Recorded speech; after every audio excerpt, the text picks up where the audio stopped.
the right to be rich. Whatever may be said in praise of poverty, the fact remains that it is not possible to live a really complete or successful life unless one is rich. No man can rise to his greatest possible height in talent or soul development unless he has plenty of money, for to unfold the soul and to develop talent he must have many things to use, and he cannot have these things unless he has money to buy them with. A man develops in mind, soul, and body by making use of things, and society is so organized that man must have money in order to become the possessor of things. Therefore, the basis of all advancement for man must be the science of getting rich. The object of all life is development, and everything that lives has an inalienable right to all the development it is capable of attaining. Man's right to life means his right to have the free and unrestricted use of all the things which may be necessary to his fullest mental, spiritual, and physical unfoldment, or, in other words, his right to be rich. In this book, I shall not speak of riches in a figurative way. To be really rich does not mean to be satisfied or contented with a little. No man ought to be satisfied with a little if he is capable of using and enjoying more. The purpose of nature is the advancement and unfoldment of life, and every man should have all that can contribute to the power, elegance, beauty, and richness of life. To be content with less is sinful. The man who owns all he wants for the living of all the life he is capable of living is rich, and no man who has not plenty of money can have all he wants. Life has advanced so far, and become so complex, that even the most ordinary man or woman requires a great amount of wealth in order to live in a manner that even approaches completeness. Every person naturally wants to become all that they are capable of becoming. This desire to realize innate possibilities is inherent in human nature. We cannot help wanting to be all that we can be. Success in life is becoming what you want to be. You can become what you want to be only by making use of things, and you can have the free use of things only as you become rich enough to buy them. To understand the science of getting rich is therefore the most essential of all knowledge. There is nothing wrong in wanting to get rich. The desire for riches is really the desire for a richer, fuller, and more abundant life, and that desire is praiseworthy. The man who does not desire to live more abundantly is abnormal, and so the man who does not desire to have money enough to buy all he wants is abnormal. There are three motives for which we live. We live for the body, we live for the mind, we live for the soul. No one of these is better or holier than the other. All are alike desirable, and no one of the three, body, mind, or soul, can live fully if either of the others is cut short of full life and expression. It is not right or noble to live only for the soul and deny mind or body, and it is wrong to live for the intellect and deny body or soul. We are all acquainted with the loathsome consequences of living for the body and denying both mind and soul, and we can see that real life means the complete expression of all that man can give forth through body, mind, and soul. Whatever he can say, no man can be really happy or satisfied unless his body is living fully in every function, and unless the same is true for his mind and his soul. Wherever there is unexpressed possibility, or function not performed, there is unsatisfied desire. Desire is possibility seeking expression, or function seeking performance. Man cannot live fully in body without good food, comfortable clothing, and warm shelter, and without freedom from excessive toil. Rest and recreation are also necessary for his physical life. He cannot live fully in mind without books and time to study them, without opportunity to travel and observation, or without intellectual companionship. To live fully in mind, he must have intellectual recreations, and must surround himself with all the objects of art and beauty he is capable of using and appreciating. To live fully in soul, man must have love, and love is denied expression by poverty. A man's highest happiness is found in the bestowal of benefits on those he loves. Love finds its most natural and spontaneous expression in giving. The man who has nothing to give cannot fill his place as a husband or father, as a citizen, or as a man. It is in the use of material things that a man finds full life for his body, develops his mind, and unfolds his soul. It is therefore for supreme importance to him that he should be rich. It is perfectly right that you should desire to be rich. If you are a normal man or woman, you cannot help doing so. It is perfectly right that you should give your best attention to the science of getting rich, for it is the noblest and most necessary of all studies. If you neglect this study, you are derelict in your duty to yourself, to God and humanity, for you can render to God and humanity no greater service than to make the most of yourself. End of Chapter 1.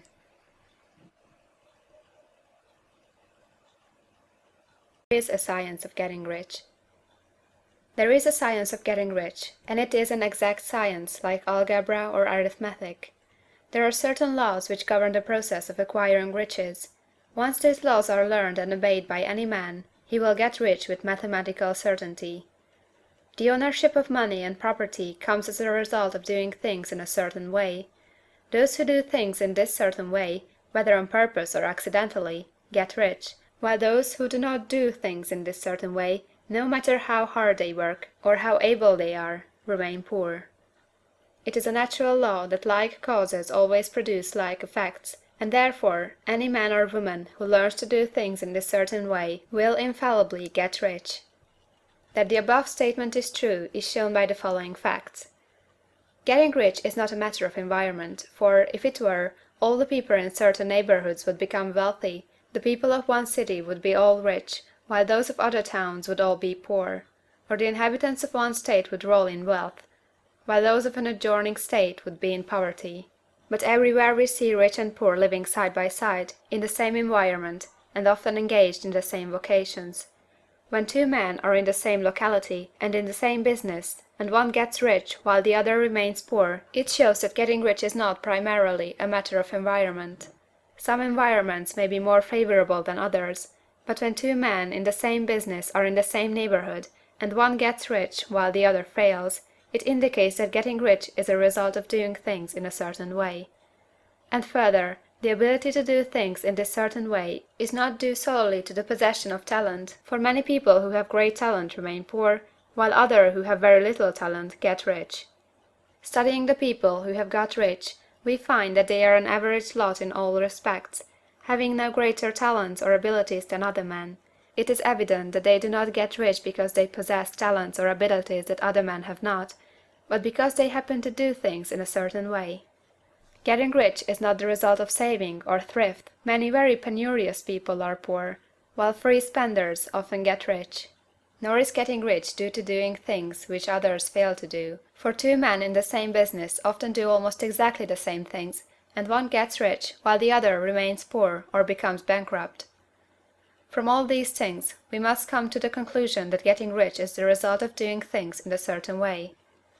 If getting rich is the result of doing things in a certain way, and if like causes always produce like effects, then any man or woman who can do things in that way can become rich, and the whole matter is brought within the domain of exact science. The question arises here, whether this certain way may not be so difficult that only a few may follow it. This cannot be true, as we have seen, so far as natural ability is concerned. Talented people get rich, and blockheads get rich.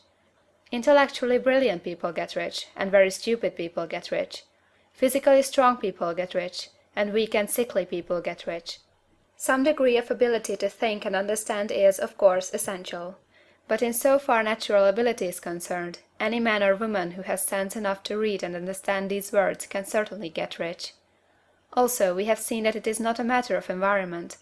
Location counts for something. One would not go to the heart of the Sahara and expect to do successful business. Getting rich involves the necessity of dealing with men, and of being where there are people to deal with. And if these people are inclined to deal in the way you want to deal, so much the better. But that is about as far as environment goes. If anybody else in your town can get rich, so can you. And if anybody else in your state can get rich, so can you. Again, it is not a matter of choosing some particular business or profession. People get rich in every business and in every profession, while their next-door neighbors on the same vocation remain in poverty. It is true that you will do best in a business which you like, and which is congenial to you. And if you have certain talents which are well developed, you will do best in a business which calls for the exercise of those talents. Also, you will do best in a business which is suited to your locality. An ice cream parlor would do better in a warm climate than in Greenland, and a salmon fishery would succeed better in the Northwest than in Florida, where there are no salmon.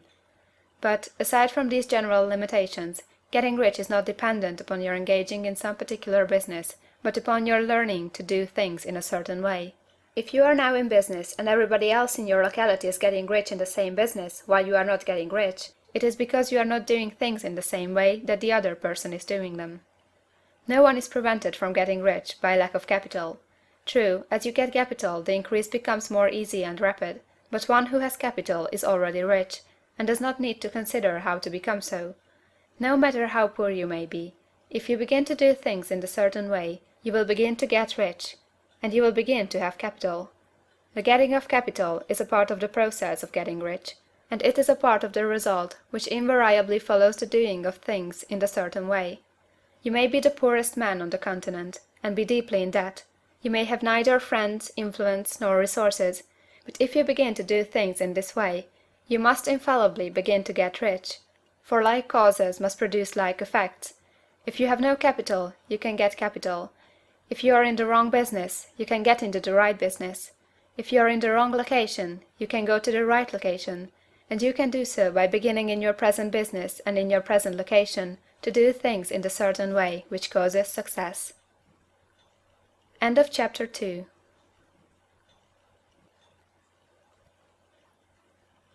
Is opportunity monopolized? No man is kept poor because opportunity has been taken away from him, because other people have monopolized the wealth and have put a fence around it. You may be shut off from engaging in business in certain lines, but there are other channels open to you. Probably it would be hard for you to get control of any of the great railroad systems. That field is pretty well monopolized. But the electric railway business is still in its infancy, and offers plenty of scope for enterprise, and it will be but a few years until traffic and transportation through the air will become a great industry, and in all its branches will give employment to hundreds of thousands and perhaps to millions of people. Why not turn your attention to the development of aerial transportation, instead of competing with J. Hill and others for a chance in the steam railway world? It is quite true that if you are a workman in the employ of the Steel Trust, you have very little chance of becoming the owner of the plant in which you work. But it is also true that if you will commence the act in a certain way, you can soon leave the employ of the Steel Trust. You can buy a farm of from 10 to 40 acres, and engage in business as a producer of foodstuffs. There is great opportunity at this time for men who will live upon small tracts of land and cultivate the same intensively. Such men will certainly get rich. You may say that it is impossible for you to get the land, but I am going to prove to you that it is not impossible, and that you can certainly get a farm if you will go to work in a certain way. At different periods, the tide of opportunity sets in different directions, according to the needs of the whole, and the particular state of social evolution which has been reached. At present, in America, it is setting toward agriculture and the allied industries and professions. Today, opportunity is open before the factory worker in his line. It is open before the businessman who supplies the farmer more than before the one who supplies the factory worker, and before the professional man who waits upon the farmer more than before the one who serves the working class. There is abundance of opportunity for the man who will go with the tide, instead of trying to swim against it. So the factory workers, either as individuals or as a class, are not deprived of opportunity. The workers are not being kept down by their masters. They are not being ground by the trusts and combinations of capital. As a class, they are where they are because they do not do things in a certain way. If the workers of America chose to do so, they could follow the example of their brothers in Belgium and other countries, and establish great department stores and cooperative industries. They could elect men of their own class to office, and pass laws favoring the development of such cooperative industries, and in a few years they could take peaceable possession of the industrial field. The working class may become the master class whenever they will begin to do things in a certain way. The law of wealth is the same for them as it is for all others. This they must learn, and they will remain where they are as long as they continue to do as they do. The individual worker, however, is not held down by the ignorance or the mental slothfulness of his class. He can follow the tide of opportunity to riches, and this book will tell them how. No one is kept in poverty by a shortness in the supply of riches. There is more than enough for all. A palace as large as the Capitol at Washington might be built for every family on earth from the building material in the United States alone. and under intensive cultivation this country would produce wool, cotton, linen, and silk enough to clothe each person in the world finer than Solomon was arrayed in all his glory, together with food enough to feed them all luxuriously. The visible supply is practically inexhaustible, and the invisible supply really is inexhaustible. Everything you see on earth is made from one original substance, out of which all things proceed. New forms are constantly being made, and older ones are dissolving, but all are shapes assumed by one thing. There is no limit to the supply of formless stuff, or original substance. The universe is made out of it, but it was not all used in making the universe. The spaces in, through, and between the forms of the visible universe are permeated and filled with the original substance, with the formless stuff, with the raw material of all things. 10,000 times as much as has been made might still be made, and even then we should not have exhausted the supply of universal raw material. No man, therefore, is poor because nature is poor, or because there is not enough to go around. Nature is an inexhaustible storehouse of riches. The supply will never run short. Original substance is alive with creative energy, and is constantly producing more forms. When the supply of building material is exhausted, more will be produced. When the soil is exhausted, so that foodstuffs and materials for clothing will no longer grow upon it, it will be renewed, or more soil will be made. When all the gold and silver has been dug from the earth, if man is still in such a stage of social development that he needs gold and silver, more will be produced from the formless.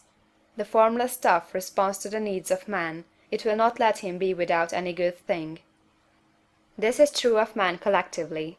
The race as a whole is always abundantly rich, and if individuals are poor, it is because they do not follow the certain way of doing things which makes the individual man rich. The formless stuff is intelligent. It is stuff which thinks. It is alive, and is always impelled toward more life. It is the natural and inherent impulse of life to seek to live more. It is the nature of intelligence to enlarge itself, and of consciousness to seek to extend its boundaries and find fuller expression. The universe of forms has been made by formless living substance, throwing itself into form in order to express itself more fully. The universe is a great living presence, always moving inherently toward more life and fuller functioning. Nature is formed for the advancement of life.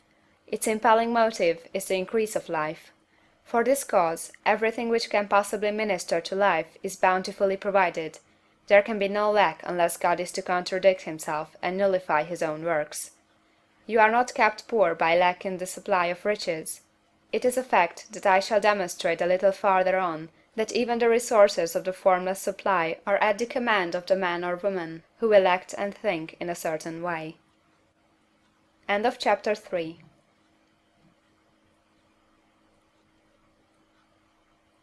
The first principle in the science of getting rich. Thought is the only power which can produce tangible riches from the formless substance. The stuff, from which all things are made, is a substance which thinks, and the thought of form in this substance produces the form. Original substance moves according to its thoughts. Every form and process you see in nature is the visible expression of a thought in original substance. As the formless stuff thinks of a form, it takes that form. As it thinks of a motion, it makes that motion. That is the way all things were created.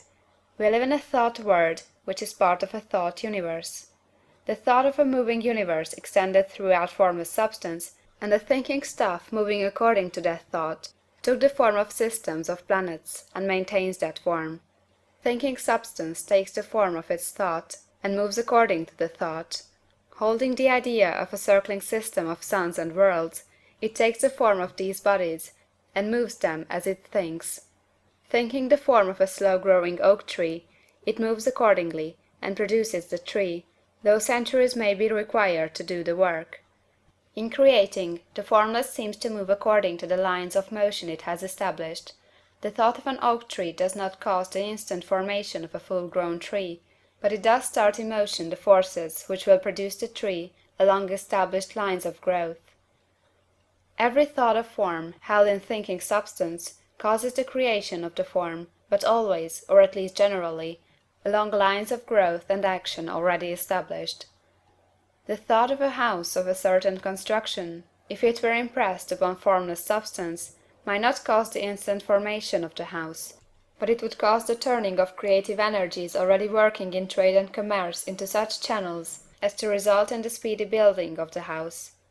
And if there were no existing channels through which the creative energy could work, then the house would be formed directly from primal substance, without waiting for the slow processes of the organic and inorganic world. No thought of form can be impressed upon original substance without causing the creation of the form. Man is a thinking centre, and can originate thought. All the forms that man fashions with his hands must first exist in his thought. He cannot shape a thing until he has thought that thing. And so far man has confined his efforts wholly to the work of his hands.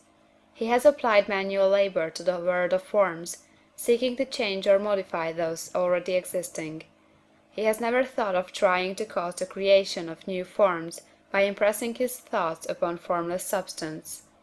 When man has a thought form, he takes material from the forms of nature, and makes an image of the form which is in his mind.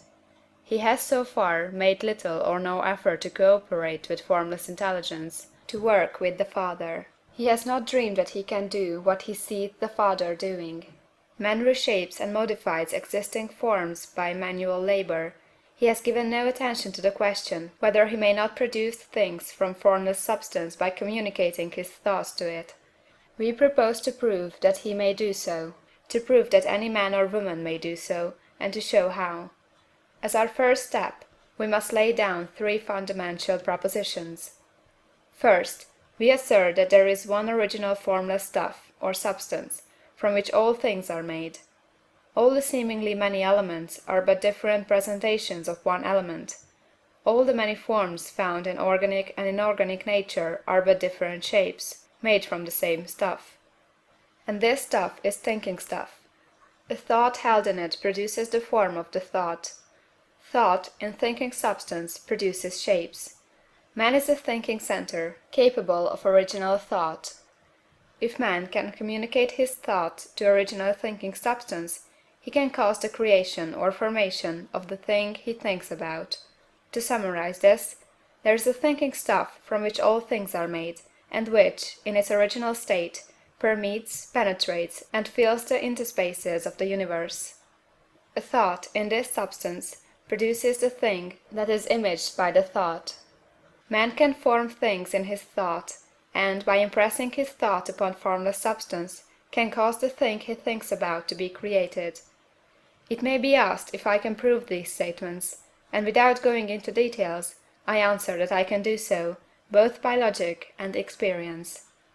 Reasoning back from the phenomena of form and thought, I come to one original thinking substance, and reasoning forward from this thinking substance, I come to man's power to cause the formation of the thing he thinks about. And, by experiment, I find the reasoning true, and this is my strongest proof. If one man who reads this book gets rich by doing what it tells him to do, that is evidence in support of my claim. But if every man who does what it tells him to do gets rich, that is positive proof until someone goes through the process and fails. The theory is true until the process fails, and this process will not fail, for every man who does exactly what this book tells him to do will get rich. I have said that men get rich by doing things in a certain way, and in order to do so, man must become able to think in a certain way. A man's way of doing things is the direct result of the way he thinks about things. To do things in a way you want to do them, you will have to acquire the ability to think the way you want to think. This is the first step toward getting rich. To think what you want to think is to think truth, regardless of appearances.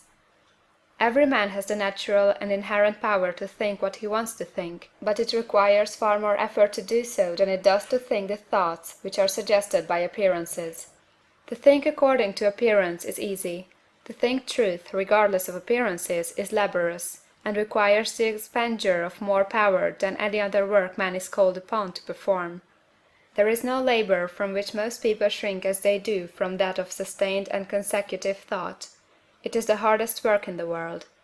This is especially true when truth is contrary to appearances. Every appearance in the visible world tends to produce a corresponding form in the mind which observes it, and this can only be prevented by holding the thought of the truth. To look upon the appearance of disease will produce the form of disease in your own mind, and ultimately in your body, unless you hold the thought of the truth, which is that there is no disease, it is only an appearance, and the reality is health. To look upon the appearances of poverty will produce corresponding forms in your own mind, unless you hold to the truth that there is no poverty, there is only abundance.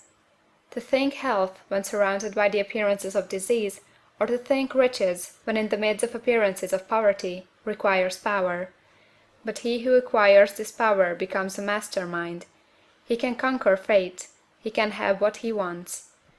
This power can only be acquired by getting hold of the basic fact which is behind all appearances, and that fact is that there is one thinking substance from which and by which all things are made.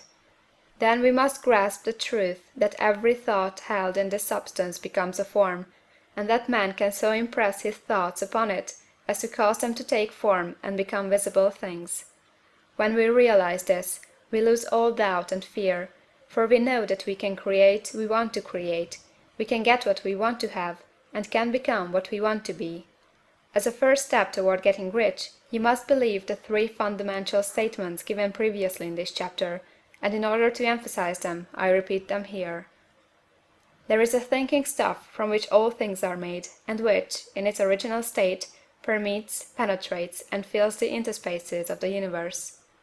A thought, in this substance, produces the thing that is imaged by the thought. Man can form things in his thought, and, by impressing his thought upon formless substance, can cause the thing he thinks about to be created. You must lay aside all other concepts of the universe than this monistic one, and you must dwell upon this until it is fixed in your mind, and has become your habitual thought. Read these creed statements over and over again, fix every word upon your memory, and meditate upon them until you firmly believe what they say. If a doubt comes to you, cast it aside as a sin. Do not listen to arguments against this idea. Do not go to churches or lectures where a contrary concept of things is taught or preached. Do not read magazines or books which teach a different idea. If you get mixed up in your faith, all your efforts will be in vain. Do not ask why these things are true, nor speculate as to how they can be true. Simply take them on trust. The science of getting rich begins with the absolute acceptance of this faith. End of chapter 4.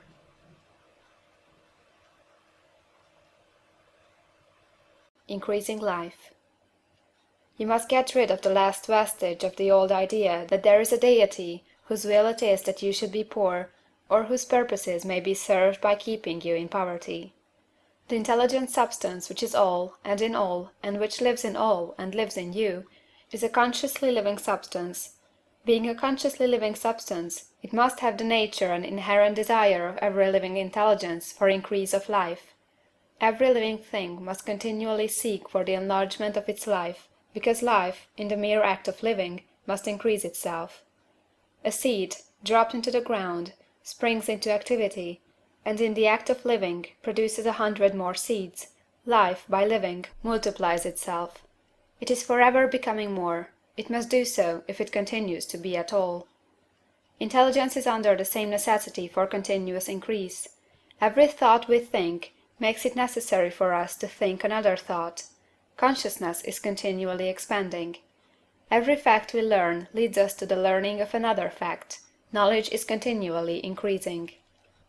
Every talent we cultivate brings to the mind the desire to cultivate another talent. We are subject to the urge of life, seeking expression, which ever drives us on to know more, to do more, and to be more. In order to know more, do more, and be more, we must have more. We must have things to use, for we learn, and do, and become, only by using things. We must get rich, so that we can live more.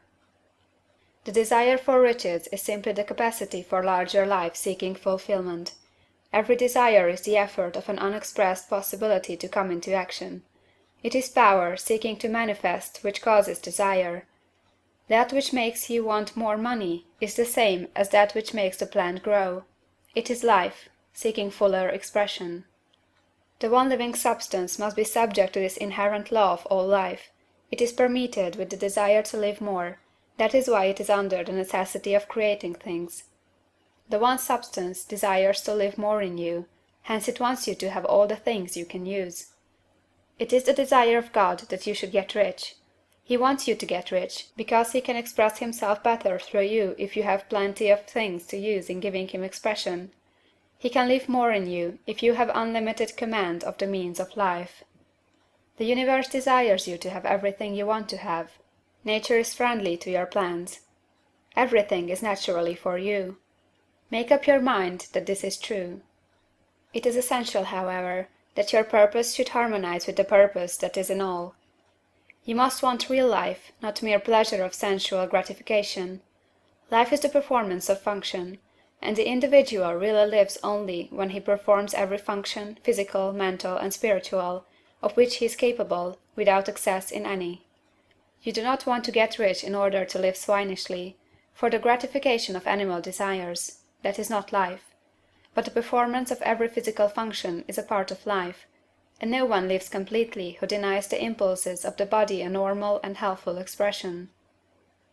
You do not want to get rich solely to enjoy mental pleasures, to get knowledge, to gratify ambition, to outshine others, to be famous. All these are a legitimate part of life, but the man who lives for the pleasures of the intellect alone will only have a partial life, and he will never be satisfied with his lot. You do not want to get rich solely for the good of others, to lose yourself for the salvation of mankind, to experience the joys of philanthropy and sacrifice. The joys of the soul are only a part of life, and they are no better nor nobler than any other part. You want to get rich in order that you may eat, drink, and be merry when it is time to do these things, in order that you may surround yourself with beautiful things, see distant lands, feed your mind, and develop your intellect, in order that you may love man and do kind things, and be able to play a good part in helping the world to find truth. But remember that extreme altruism is no better nor nobler than extreme selfishness. Both are mistakes. Get rid of the idea that God wants you to sacrifice yourself for others, and that you can secure his favor by doing so. God requires nothing of the kind. What he wants you is that you should make the most of yourself, for yourself and for others. And you can help others more by making the most of yourself than in any other way. You can make the most of yourself only by getting rich, so it is right and praiseworthy that you should give your first and best thought to the work of acquiring wealth. Remember, however, that the desire of substance is for all, and its movements must be for more life to all. It cannot be made to work for less life to any, because it is equally in all, seeking riches and life. Intelligent substance will make things for you, but it will not take things away from someone else and give them to you. You must get rid of the thought of competition. You are to create, not to compete for what is already created. You do not have to take anything from anyone. You do not have to drive sharp bargains. You do not have to cheat, or to take advantage. You do not need to let any man work for you for less than he earns. You do not have to covet the property of others, or to look at it with wistful eyes. No man has anything of which you cannot have the like, and that without taking what he has away from him. You are to become a creator, not a competitor. You are going to get what you want, but in such a way that when you get it every other man will have more than he has now. I am aware that there are men who get a vast amount of money by proceeding in direct opposition to the statements in the paragraph above, and may add a word of explanation here. Men of the plutocratic type, who become very rich, do so sometimes purely by their extraordinary ability on the plane of competition, and sometimes they unconsciously relate themselves to substance in its great purposes and movements for the general racial upbuilding through industrial evolution. Rockefeller, Carnegie, Morgan, and others have been the unconscious agents of the supreme in the necessary work of systematizing and organizing productive industry, and in the end their work will contribute immensely toward increased life for all. Their day is nearly over. They have organized production, and will soon be succeeded by the agents of the multitude, who will organize the machinery of distribution. The multimillionaires are like the monster reptiles of the prehistoric eras.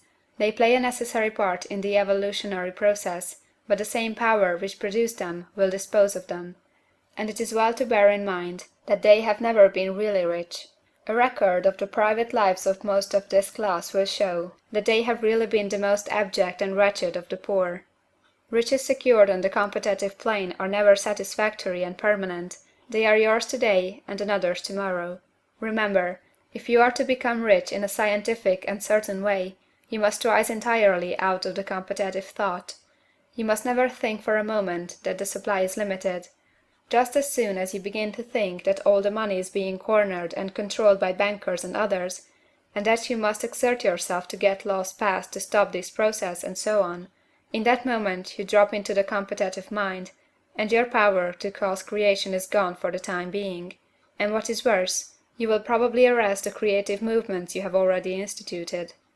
Know that there are countless millions of dollars worth of gold in the mountains of the earth, not yet brought to light, and know that if there were not, more would be created from thinking substance to supply your needs. Know that the money you need will come, even if it is necessary for 1,000 men to be led to the discovery of new gold mines tomorrow. Never look at the visible supply, look always at the limitless riches in formless substance, and know that they are coming to you as fast as you can receive and use them. Nobody, by cornering the visible supply, can prevent you from getting what is yours. So never allow yourself to think for an instant that all the best building spots will be taken before you get ready to build your house, unless you hurry. Never worry about the trusts and combines, and get anxious for fear they will soon come to own the whole earth. Never get afraid that you will lose what you want because some other person beats you to it. That cannot possibly happen. You are not seeking anything that is possessed by anybody else. You are causing what you want to be created from formless substance, and the supply is without limits. Stick to the formulated statement. There is a thinking stuff from which all things are made, and which, in its original state, permeates, penetrates, and fills the interspaces of the universe. A thought, in this substance, produces the thing that is imaged by the thought. Man can form things in his thought, and, by impressing his thought upon formless substance, can cause the thing he thinks about to be created. End of chapter 5.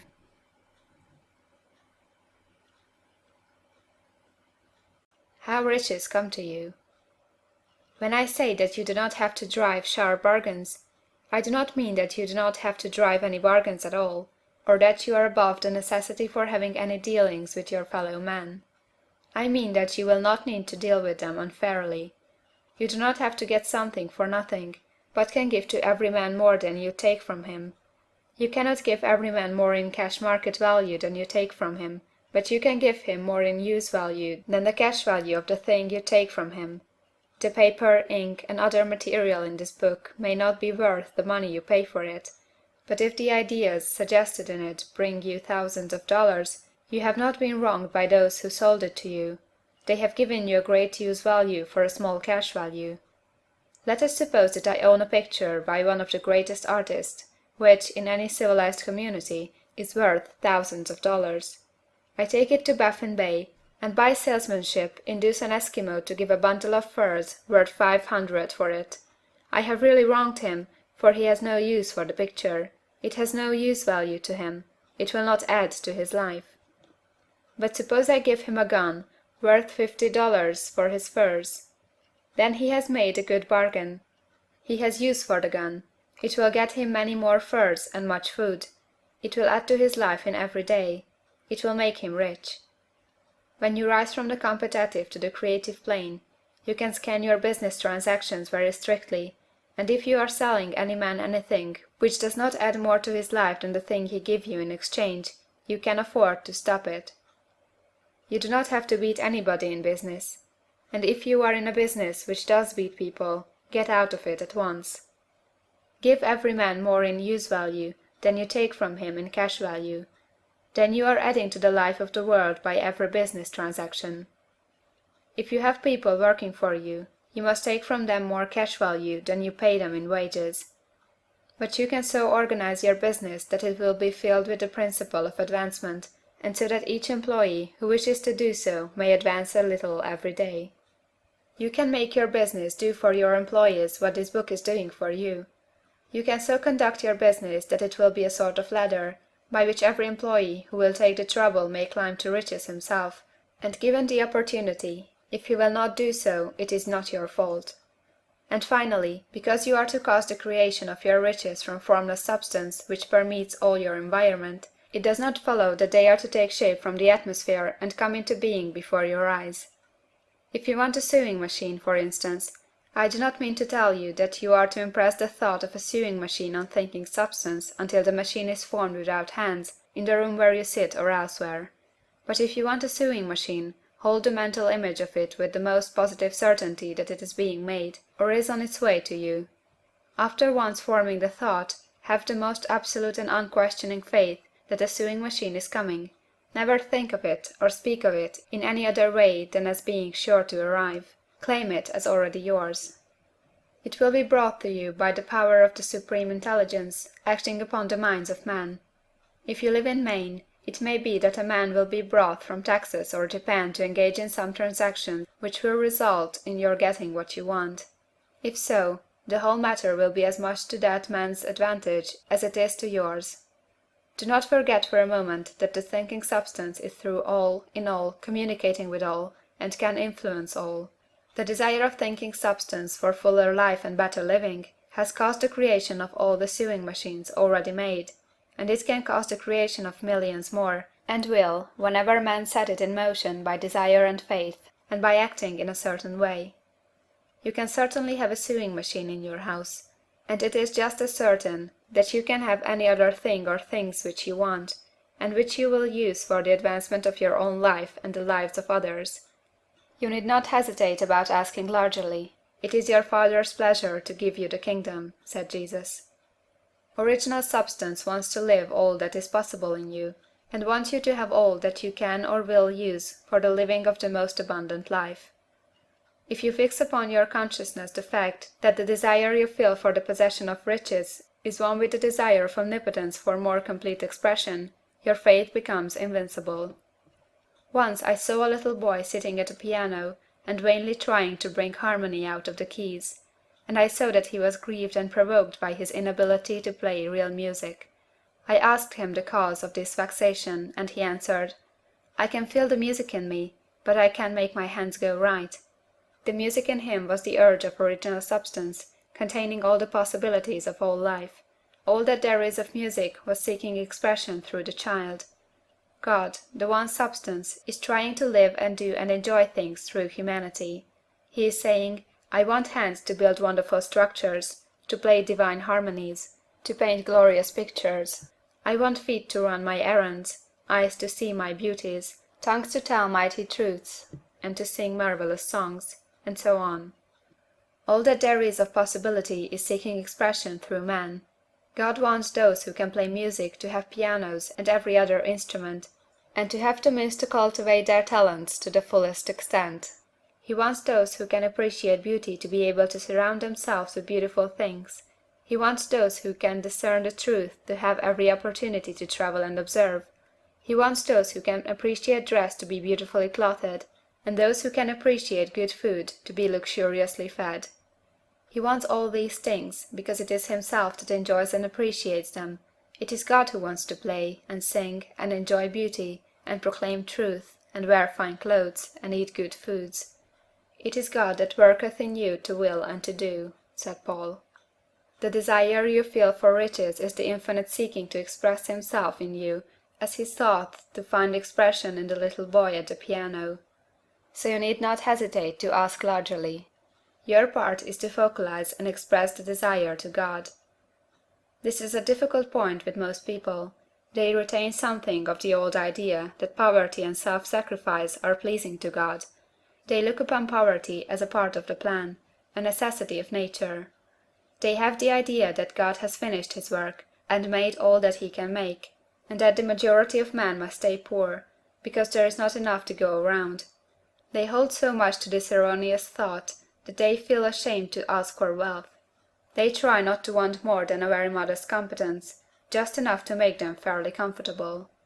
I recall now a case of one student who was told that he must get in mind a clear picture of the things he desired, so that the creative thought of them might be impressed on formless substance.